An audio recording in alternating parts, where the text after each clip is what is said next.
तो अभी तक हमने देखा है कि अपना काफ्का अपनी खतरनाक वाली काइजू वाली फॉर्म में ट्रांसफॉर्म हो चुका होता है। लेकिन हाँ, वो इस फॉर्म में सिर्फ और सिर्फ 1 मिनट तक रह सकता है। अगर वो 1 मिनट से ज्यादा रहा तो वो बहुत ज्यादा खतरनाक बन जाएगा, बिकॉज उसके बाद उसकी बॉडी आउट ऑफ कंट्रोल हो जाएगी और वो किसी को भी मार सकता है। इवन उसके सामने मीना ही क्यों ना आ जाए, कोई भी आ जाए, वो उसको मार देगा, बिकॉज उसकी बॉडी ना उसके कंट्रोल में रहेगी ही नहीं। तो अब देखना तो ये है कि क्या वो 1 मिनट के अंदर अंदर काइजू नंबर 9 को मार पाएगा या फिर नहीं। तो चलो देखते हैं, लेकिन उससे पहले वीडियो को लाइक कर लेना एंड चैनल को सब्सक्राइब कर लेना। तभी यहाँ पे अपना काफ्का इतनी जोर से अटैक करता है ना काइजू नंबर 9 के ऊपर कि यहाँ पे उसकी कोर बाहर दिखने लग जाती है। और उसके बाद फिर से अटैक करता है अपना काफ्का उसके ऊपर। उसके बाद उसकी कोर तो भाई ब्रेक हो जाती है और इवन उसके मुंह से तो खून भी निकलने लग जाता है। मतलब काफी हद तक वो मर चुका है। तभी हम देखते हैं यहाँ पे अपने काफ्का को, जो कि एक बहुत ही अजीब से डायमेंशन में आ चुका होता है और इसके आसपास तो काफी डेड बॉडीज पड़ी होती हैं।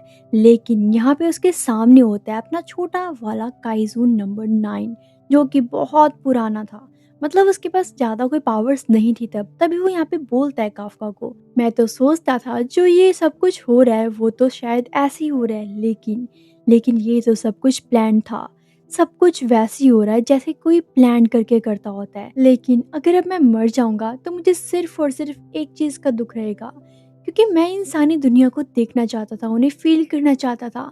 क्योंकि मुझे इंसानी दुनिया, इंसान बहुत ज्यादा इंटरेस्टिंग लगती हैं। लेकिन खैर, अब मैं ऐसा कुछ नहीं कर पाऊंगा। लेकिन तभी यहाँ पे काफ्का बोलता है, तुम झूठ बोल रहे हो, जरूर से इसके पीछे कोई ना कोई तुम्हारी चाल है।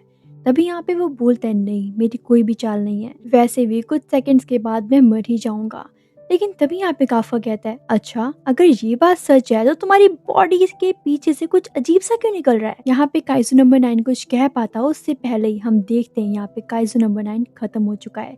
लेकिन उसकी बॉडी में से कुछ अजीब सी चीजें निकल रही होती हैं, जो कि कहती हैं अब तो काइजू नंबर 9 भी नहीं रहा, उसकी कोर तो खत्म हो चुकी है। उसके बाद अब हम कुछ भी कर सकते हैं। आप सोच रहे हो कि आखिरकार ये है क्या, तो मैं बताती हूँ। यहाँ पे ये काइजू की रियल फॉर्म है, बिकॉज अब तक जो काइजू नंबर 9 अपनी फॉर्म दिखा रहा था ना, तो वो तो उसकी डुप्लीकेट थी, बट ये उसकी रियल फॉर्म्स हैं कि कैसा वो रियल में दिखता था। क्योंकि असल में यहाँ पे काफ्का ने जिस कोर को खत्म किया है वो तो उस डुप्लीकेट बॉडी की कोर थी। मतलब जो बॉडी थी उसका नाम ही काइजू नंबर 9 था, लेकिन अब जो उसकी बॉडी में से रियल चीज निकली है भाई, वो तो बहुत पुराना काइजू है, जिसका नाम भी अभी किसी को नहीं पता है, लेकिन वो बहुत ज्यादा खतरनाक है। तभी ये सब कुछ देख के अपना काफ्का सोचने लग जाता है, अरे यार ये तो वही है, ये तो वही जिसका नाम है दी मैरेगी मोगा मोरा। भाई ये तो बहुत पुराना काइजू है, और ये तो देखते ही देखते काफ्का की पूरी बॉडी में बस आर पार हाथ कर देते हैं भाई। मतलब तुम समझ सकते हो कितने ज्यादा खतरनाक है। क्योंकि यहाँ पे तो अपना काफ्का मीना दोनों ही शॉक्ड में होते हैं भाई, अभी एक को खत्म किया है और ये दूसरा कहाँ से आ गया, वो भी इतने सारे। ओ भाई साहब, अब क्या होगा इन लोगों का, ये तो आपको आगे देखना पड़ेगा गाइज। उसी के बाद हम देखते हैं यहाँ पे काइजू नंबर 9 की एक बैक स्टोरी। पहले तो मुझे लगता था कि मैं एक छोटा सा वीक सा मॉन्स्टर हूँ, इसीलिए मैं इंसानों से बहुत दूर रहता था, उनके पास तक नहीं जाता था ताकि वो मुझसे डर ना जाए। लेकिन टाइम के हिसाब से धीरे धीरे मेरा इंटरेस्ट तो इंसानों में बढ़ता ही गया, बहुत ज्यादा। मैंने तो उनके बारे में बहुत स्टडी भी की है, जिसके कारण मुझे पता लगा कि मैं इंसानों से तो बहुत ही ज्यादा इंटेलिजेंट हूँ, वो तो मेरे मुकाबले में कुछ भी नहीं है। तब से मैंने इंसानों से डरना छोड़ दिया और मैं तो अब एक इंसानी बॉडी भी बना सकता हूँ। उसी के बाद से यहाँ पे काइजू नंबर 9 ने, जब वो छोटा था ना, उसके बाद से यहाँ पे उसने इंसानों को मारना स्टार्ट कर दिया था। मतलब यहाँ से उसने विलन बनने का ठान लिया था।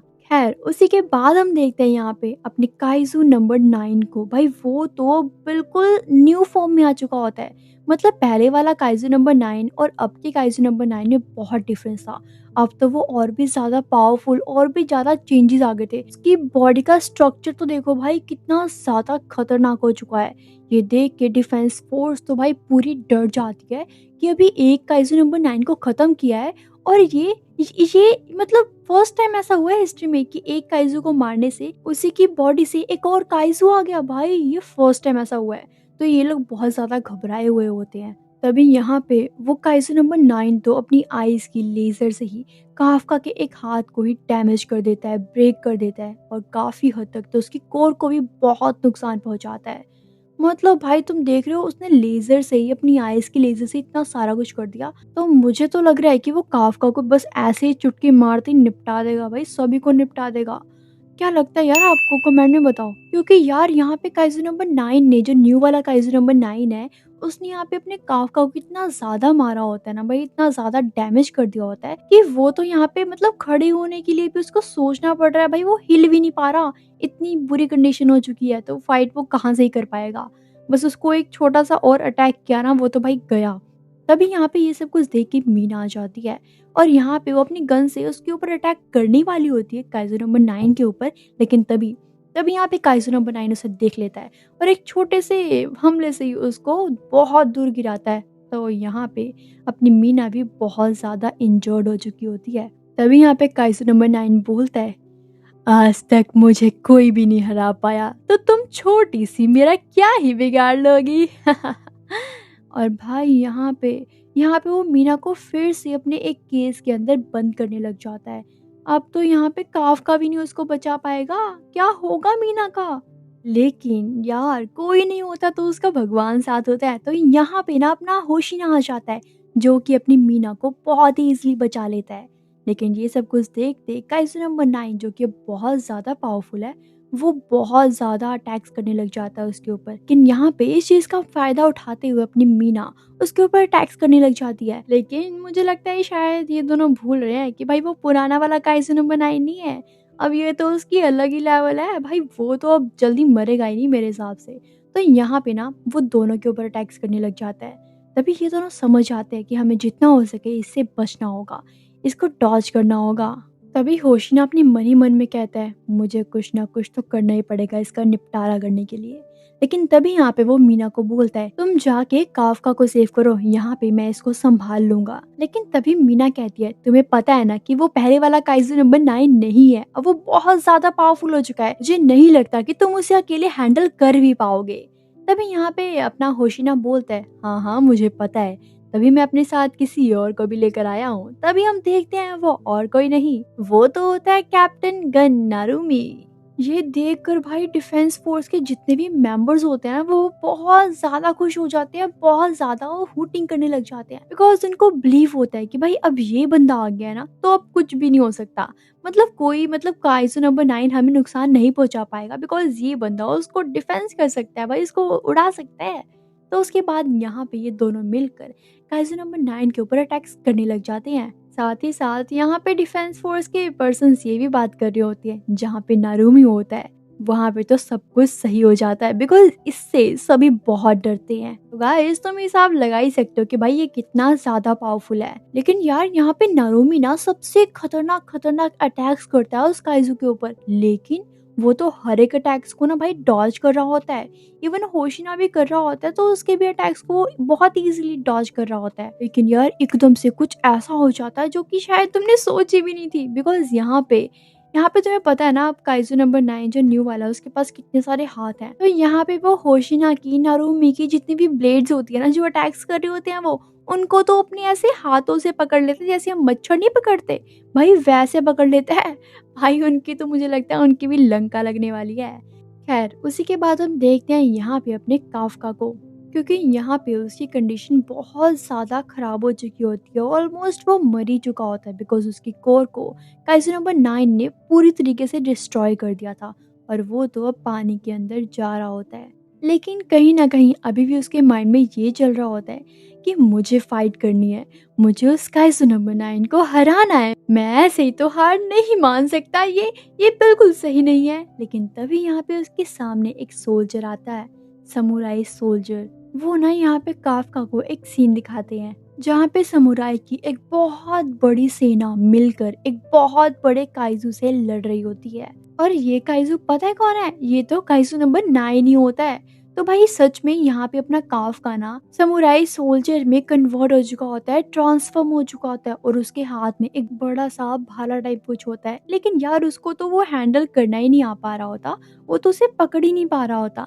तभी उसके सामने दिखता है एक पर्सन जो कि बिल्कुल वाइस कैप्टन होशिना की तरह लग रहा होता है। वो यहाँ पे अपने काफका को बोलता है, तुम्हें तो कुछ पकड़ना ही नहीं आ रहा। अगर तुम्हें भाला ही पकड़ना नहीं आ रहा तो तुम फाइट कैसे करोगे, कैसे लड़ोगे उस काइजू से, मुझे बताओ जरा। वैसे यार एक बात तो है ही सोचने वाली, आखिरकार ये समुराई फैमिली में इसको क्यों दिखाया गया है ना।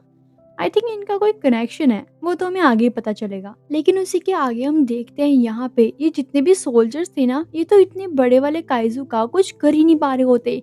इवन वो काइजू तो यहाँ पे कितने सारे सोल्जर्स को मार देता है और बहुत मारते मारते मारते सभी को खत्म कर देता है। लेकिन बस यहाँ पे अपना काफ का बचा होता है जो कि ये सब कुछ देख रहा होता है। और जितने भी सोल्जर्स यहाँ पे मरे होते हैं ना, उनकी सोल से मिलकर ये छोटा वाला काइजू बना था। जिसके बाद यहाँ पे काफका के मुंह में उसने जाके उसको ट्रांसफॉर्म कर दिया था काइजू नंबर 8 में। आई होप अब आपको क्लियर हो चुका होगा कि ये सब कुछ हमें क्यों दिखाया गया। बिकॉज यहाँ पे हमें ये क्लियर करवा रहे हैं कि अपना काफका आखिरकार काइजू नंबर 8 में कैसे कन्वर्ट हुआ था। क्योंकि यहाँ पे जितने भी सोल्जर्स मारे गए थे उन सभी की सोल मिलकर ये छोटा वाला काइजू बना और वो काइजू काफका के मुंह के अंदर गया। उसके बाद वो काइजू नंबर 8 में कन्वर्ट हो गया था। That's it. पर तभी ये समुराई सोल्जर एक ना बड़ा सा हार्ट दिखाता है अपने काफका को और बताता है कि ये हार्ट भी उन सभी से मिलकर बना है, जितने भी सोल्जर्स मरे थे उन सभी की सोल से मिलकर बना है ये। तभी अपना काफका बोलता है, अच्छा तो तुम मुझे ये सब क्यों दिखा रहे हो। तभी वो बताता है, अरे बुद्धू, मैं तुम्हें ये इसलिए दिखा रहा हूँ बिकॉज मैं तुम्हें देने वाला हूँ दो ऑप्शन कि ये दिल को तुम अपने कोर की जगह पे लगा के एक नॉर्मल इंसान बन जाओ, या फिर दूसरी ऑप्शन ये है कि इस दिल को अपने कोर की तरह यूज कर कर एक दोबारा काइजू में कन्वर्ट हो जाओ। अब तुम्हारी चॉइस है कि तुमने क्या करना है, इंसानी दुनिया में जाना है या फिर से एक काइजू बन जाना है। लेकिन एक और बात, अगर तुमने सोच लिया कि तुमने काइजू नंबर 8 में ट्रांसफॉर्म होना है तो उसके बाद तुम कभी भी किसी इंसानी बॉडी में ट्रांसफॉर्म नहीं हो सकते। ये तुम ध्यान में रख के अपना डिसीजन लेना। मतलब कि गाइस, अगर वो ये हार्ट लगा लेगा एज ए कोर तो वो हमेशा हमेशा एक काइजू बना रहेगा। पहले था कि वो काइजू भी बन जाता था, मतलब ज़्यादा यूज़ करता था उस पावर को, तो नहीं तो वो नॉर्मल ह्यूमन बना रहता था। लेकिन अब उसके पास ये चॉइस है कि वो या फिर ह्यूमन बने या फिर काइजू बने। तो ऑब्वियसली सभी को पता है कि अब वो क्या करने वाला है, ऑब्वियसली काइजू बनेगा ताकि वो काइजू नंबर 9 को हरा सके। तभी यहाँ पे अपना काफका बोलता है, वैसे भी तुम लोगों ने मेरी बहुत हेल्प की है, अब मेरा टाइम है तुम सभी की हेल्प करने का और मैं उस काइजू नंबर 9 को हरा कर ही रहूंगा। तभी यहाँ पे ये समुराई उस हार्ट को एक कोर में कन्वर्ट कर देता है और उसके बाद वो कोर यहाँ पे काफका के बॉडी में लगा देता है। जिसके बाद अपना काफका फिर से काइजू नंबर 8 की बॉडी में आ जाता है दोबारा से। तो गाइस, अपना ये एपिसोड, ये चैप्टर अपना यहीं पे ख़त्म हो जाता है। और अगर आपको वीडियो अच्छी लगती है तो प्लीज़ गाइस लाइक करो, मेरे चैनल को सब्सक्राइब करो एंड ज़्यादा से ज़्यादा कमेंट करके मुझे बताओ कि आपको वीडियो कैसी लग रही है।